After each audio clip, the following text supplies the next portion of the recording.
वालेकुम। जी वालेकुम सलाम। कैसे भाईजान, ठीक हो? अल्लाह की बड़ी करम नवाजी, अल्हम्दुलिल्लाह। मेरी कौन बहन?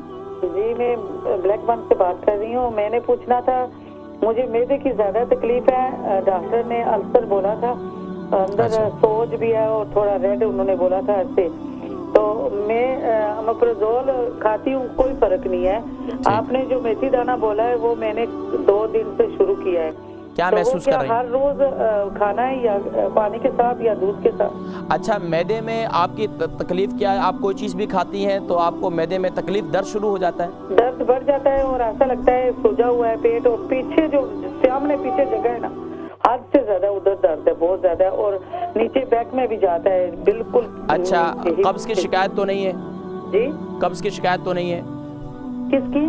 कब्ज़ की शिकायत तो नहीं है? जी नहीं है, जी नहीं है। ठीक है, आप प्रोग्राम देखें, मैं जिक्र करता हूँ। भाईजान क्या हर रोज 1 चम्मच रात को खानी है या सुबह? मेथी दाना हर रोज़ रात को खाएं, उसके साथ आप इंजीर भी इस्तेमाल करें, और मैदे के लिए मैं एक अमल और बताता हूँ, वो भी करें आप। मैं इंशाल्लाह जिक्र करता हूँ, आप प्रोग्राम देखें। मैदे का मर्ज़ है, अल्सर है, और देखें कोई चीज़ भी खाते हैं तो मैदे की जिसको भी तकलीफ़ होती है तो उसकी कई वजूहत होती हैं। एक तो ये कि अगर आपको नज़ला है, दायमी नज़ला है, तो दायमी नज़ले की वजह से ये भी होता है कि कच्चा केरा अंदर गिर रहा होता है, तो उसका इलाज ये है कि सबसे पहले हम नज़ले का इलाज करना चाहिए, हमें फ्लू का इलाज करना चाहिए अगर नज़ला हमारा बाहर नहीं आ रहा। क्योंकि अगर नीचे हम ग्राउंड को साफ़ करते रहें, ऊपर से फिर गंदा पानी गिरता रहे, तो यकीनन उसका इलाज, उसका कोई फ़ायदा नहीं होगा। सबसे पहले तो नज़ले के लिए आप, अगर नज़ला है और दायमी नज़ला है, कच्चा केरा अंदर गिरता है, ग्रीन कलर का बलगम होता है, तो अब उसके लिए आप सुबह नहार मुँह शहद और हाफ़ टी स्पून शहद और हाफ़ टी स्पून जो है वो कलौंजी का तेल, ये इस्तेमाल करें, इंशाल्लाह इससे शिफा हो जाएगी। अगर तो दायमी नज़ला है और दायमी नज़ला जिसको भी ये ENT प्रॉब्लम है,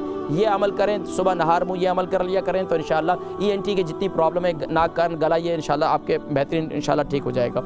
अगर आपका मैदे का मर्ज़ इसके अलावा है, यानी कि आपको मैदे में बहुत ज़्यादा जलन रहती है, तबखीर मैदा होता है, मैदे में यानी खट्टी डकारें आती हैं और मैदे में तकलीफ़ भी बहुत ज़्यादा होती है, तो सबसे ज़्यादा आप अब परहेज़ करना शुरू कर दें, क्योंकि इलाज परहेज़ से बेहतर है। मेरे उस्ताद हकीम फरमाया करते थे कि इलाज 1 महीने, परहेज़ 1 साल।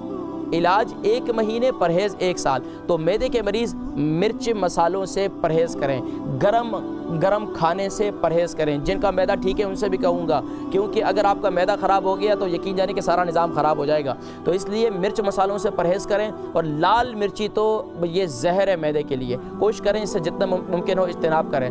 दूसरा, आप फिजी ड्रिंक्स जो है, यानी कि कोका कोला हो गया, 7 अप हो गया, पेप्सी हो गया, इससे इज्तनाब करें, ये आपके मैदे के लिए बहुत नुकसानदेह है। तीसरा अमल ये है कि आपने मैदे के लिए ये जो इंजीर है, इंजीर को इस्तेमाल करें, रात को गीला कर लें और सुबह उसे खा लें, 3 दाने इंजीर से खाना शुरू कर दें, और पाबंदी के साथ ये अमल करें, तो इंशाअल्लाह अगले 7 दिन में आप मुझे बताएं, तो इंशाअल्लाह अज़ीज़ आपकी ये मैदे की तकलीफ़ इंशाअल्लाह काफ़ी हद तक बेहतर हो जाएगी।